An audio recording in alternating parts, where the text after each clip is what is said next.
क्या आप जानते हैं कि दुनिया के समुद्र 90% एक्स्ट्रा गर्मी एब्जॉर्ब कर लेते हैं और इस वजह से उनका टेम्परेचर लगातार बढ़ रहा है। क्या आप जानते हैं कि कोरल रीफ्स का 84% हिस्सा ब्लीच हो चुका है।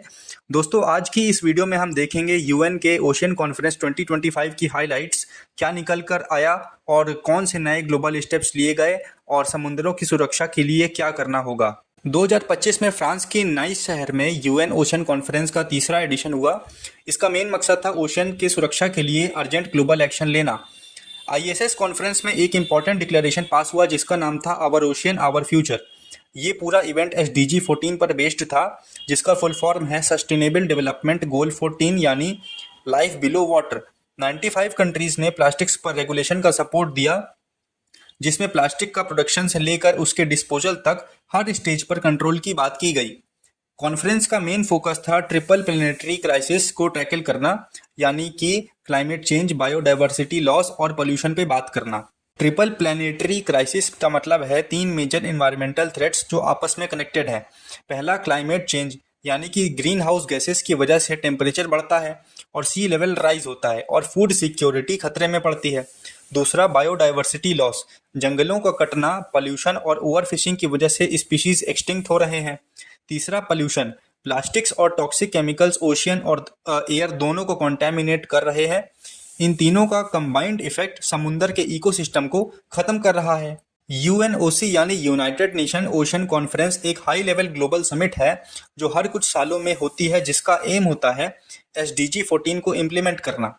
2025 कॉन्फ्रेंस में नाइस ओशियन अग्रीमेंट फाइनलाइज किए गए, जिसका गोल था कि हाई सीज यानी उन एरियाज को जहां किसी कंट्री का कंट्रोल नहीं होता, वहां बायोडाइवर्सिटी को प्रोटेक्ट करने के लिए 60 कंट्रीज की अप्रूवल लिए जाए। इसके लिए बीबीएनजे एग्रीमेंट लाया गया, फुल फॉर्म है जिसका biodiversity of areas beyond national jurisdiction. इस कॉन्फ्रेंस का एक मेजर आउटकम था कन्मिंग मॉन्ट्रियल बायोडाइवर्सिटी फ्रेमवर्क का इम्प्लीमेंटेशन। ओशियन एडिफिकेशन, जिसमें समुद्र का पीएच लेवल लो हो जाता है, इस पर भी सीरियस कंसर्न दिखाया गया।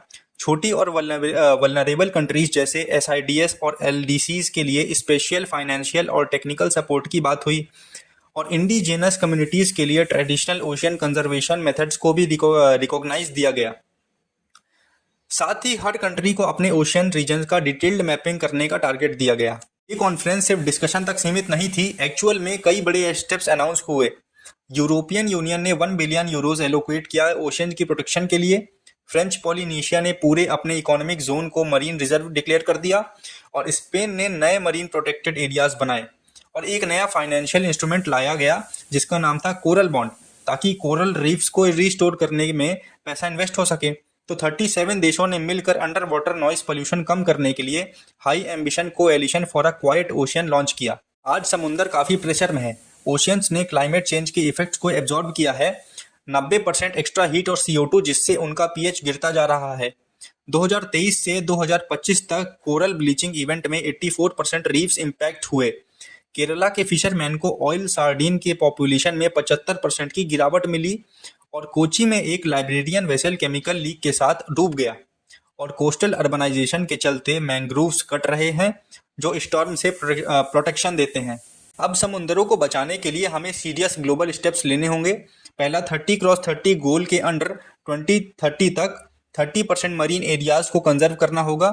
प्लास्टिक ट्रीटी जल्दी फाइनलाइज करना होगा जिससे ग्लोबल प्लास्टिक यूज रेगुलेट हो। ब्लू कार्बन जैसे मैंग्रोव्स, सी ग्रासेस को बचाने से कार्बन कैप्चर होगा। पोर्ट्स और शिपिंग को ग्रीन बनाना होगा। हम और आप जैसे लोगों को भी अपना रोल समझना होगा। सिंगल यूज प्लास्टिक्स को अवॉइड करें, बीच क्लीनअप्स करें और इंडिजिनस ओशन नॉलेज की रिस्पेक्ट करें। अगर आपको ये वीडियो इन्फॉर्मेटिव लगा, कुछ नया सीखने को मिला या वैल्यूएबल लगा, तो प्लीज़ वीडियो को लाइक ज़रूर करें और अपने दोस्तों के साथ शेयर करें। कमेंट्स में बताएं कि आपको क्या इंटरेस्टिंग लगा और क्या नया टॉपिक आप नेक्स्ट देखना चाहेंगे। और हाँ, ऐसे ही और करंट अफेयर्स और नॉलेज बेस्ड वीडियोज़ के लिए चैनल को सब्सक्राइब करना ना भूलें। बेल आइकन भी दबा देना ताकि जब भी हम नए वीडियोस लाएं आपको तुरंत पता चले। मिलते हैं नेक्स्ट वीडियो में एक नए थॉट के साथ।